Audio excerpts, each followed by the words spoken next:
Gue tuh sebenarnya pengen cerita mengenai transportasi teman-teman. Karena buat gue secara pribadi transportasi ini penting karena gue cukup mobilitas kemana-mana gitu. Salah satu yang paling gue inget itu adalah kalau misalnya gue bawa mobil, adalah template polisi nilang kita. Lo tau gak, kalau misalnya polisi itu biasanya kalau mau nilang orang itu ada template-nya.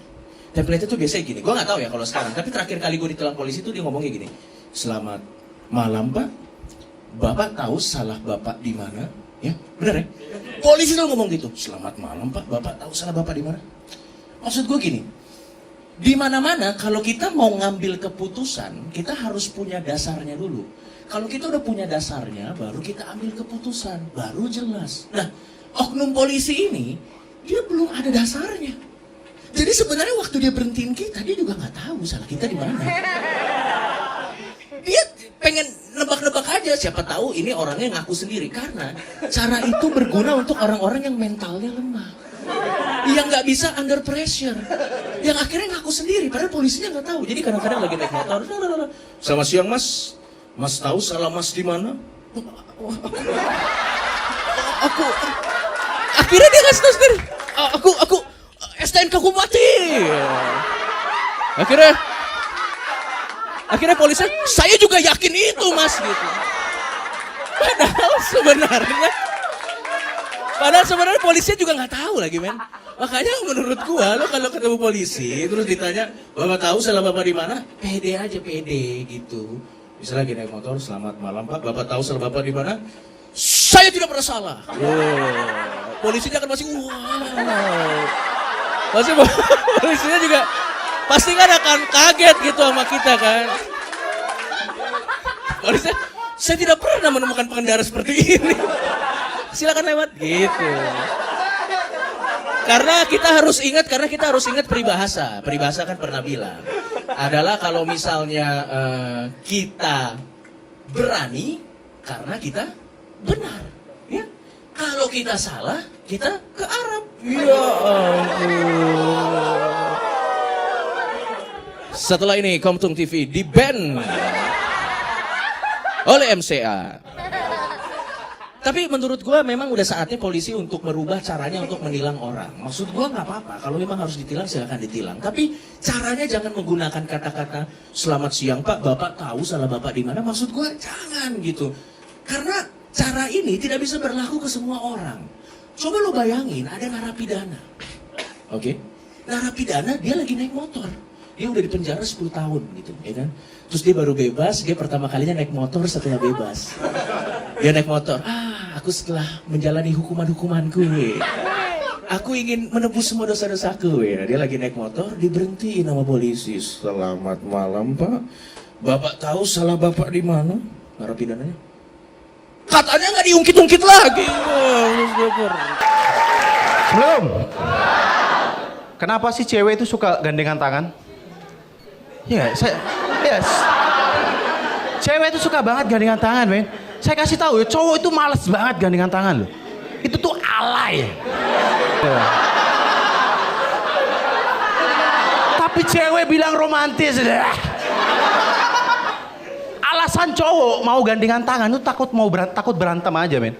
Kalau gandengan tangan nih, kalau kita lepas cowok, cewek akan bilang kalimat gini nih. "Kok kamu lepas?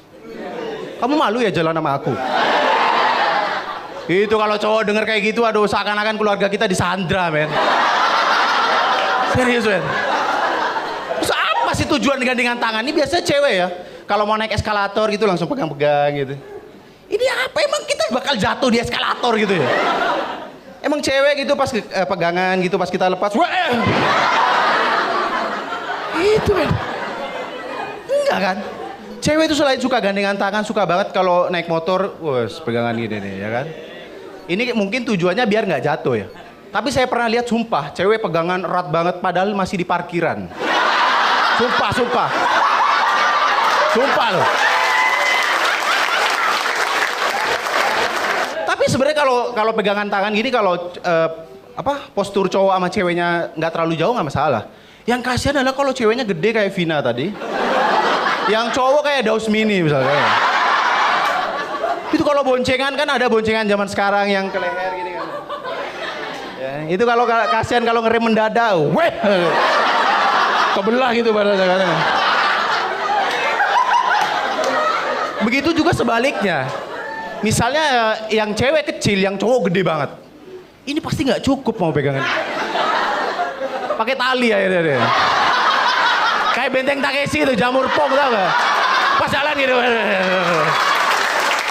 Gitu ada. Saya mau ngomongin macet Jakarta. Di Jakarta, kemacetan ini udah menurut saya termasuk takdir yang tidak dapat dirubah menurut saya. Karena macet banget. Tapi kalau kayak di Depok, di Kalibata itu biasa macet ya, biasa. Yang kita kesel tuh kalau biasa jalan yang nggak macet, tiba-tiba macet. Pernah nggak? Itu jalan nggak macet, tiba-tiba macet. Yang kita lakukan adalah penasaran. Di depan ada apa nih? Biasa kita berdiri-berdiri di motor gitu kan. Sampai naik Punda gitu kan. Naik Panjat Pinang gitu kan. Bendera Sleng gitu. Mana? Macet gitu. Gitu kan. Sepenasaran di depan tuh ada apa sih? Dan yang tambah kesel pas di depan ternyata ada apa? Angkot nurunin penumpang. Ya Allah, ya Allah. Biasa kalau ada orang bikin macet nih supir angkot biasanya, yang kita lakukan adalah apa? Pengen cepet-cepet nyalip dan natap matanya. Bener gak? Kalau habis macet kita biar supir angkot di break, mereka tuh pura-pura cuek gitu. Iya. Pokoknya kalau udah bikin macet gitu kita udah semua siap-siap, orang rombongan di belakang tuh awas kamu ya. Tatap mata dia semua. Pas siap-siap kita udah noleh gini supir angkotnya. Kesel banget tuh Ben. Kayak angkot nurunin penumpang itu sebenarnya nggak masalah ya. Angkot berhenti sembarangan karena nurunin penumpang. Iya nggak masalah lah nurunin penumpang sembarangan. Tapi yang cepat kalau bisa men. Jadi heads langsung. Ya cepet ya, nggak peduli siapapun, misalnya nenek-nenek ya kan. Palmerah, yo nenek, Palmerah siap, oh neneknya, oke. Oke. Siap gitu men. Itu nggak apa-apa kan. Tahu nggak mahasiswa salah jurusan? Setiap ada kuliah yang dia tunggu cuma satu, slide dosen terima kasih. Itu yang ditunggu-tunggu men. Ada nggak dari kalian yang salah jurusan? Gak ada ya, gak ada yang ngaku ya. Karena menurut saya di Indonesia nih jurusan itu makin aneh ya. Ada teman saya kuliah teknik nuklir. Mau ngapain coba, mau bikin pabrik petasan gitu ya. Di sini tadi ada anak sastra Jepang katanya. Ya ada anak sastra Jepang gak di sini? Coba kalian mau kalau lulus mau kerja di mana coba ya? Mau jadi Naruto kalian ya? Mau ngapain coba?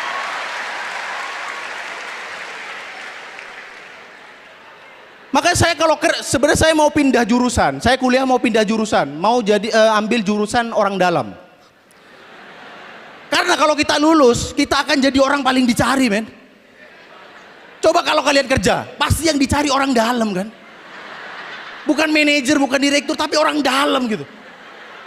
Kalian penasaran nih, siapa sih orang dalam ini sebenarnya? Ya boleh tepuk tangan, boleh tepuk tangan. Dan gini ya, di Indonesia itu punya kebudayaan, kalau kita nanya gaji temen dianggap nggak sopan, bener nggak? Iya nggak? Di sini gitu nggak? Di sini kan aneh sebenarnya, tapi sama nggak? Saya menilai Medan aneh ini sejak saya di jalan itu lihat motor spion kanan semua. Kalian nggak tahu aturan ya? Hah?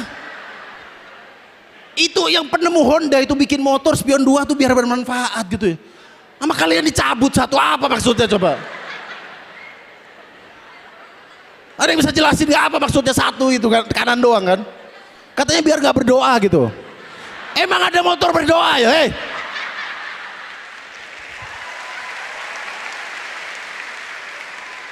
Di sini yang pengajian motor ya paling ya. Emang aneh kalian semua. Saya lanjut materi tadi ya. Di Indonesia ini kalau nanya gaji nggak sopan, menurut saya nggak masalah. Karena kita nanya gaji itu karena kita butuh info gaji teman kita. Bukan nggak sopan, kecuali kita emang nanyanya nggak sopan gitu. Woi orang miskin gitu. Gaji mau berapa? Itu baru nggak sopan gitu. Biasa kita malu nanya gaji teman karena kita tahu gaji teman kita kecil, benar nggak? Misalnya teman kita yang kerjanya itu ngelap plastik STNK, tahu nggak? Plastik STNK itu kan ada STNK kan ada plastiknya. Siapa tahu ada orang yang kerjanya ngelap itu men. Kan siapa tahu kan. Misalnya dia gajinya ya 300.000 lah per 7 tahun gitu misalnya. Udah sekian aja, assalamualaikum warahmatullahi wabarakatuh.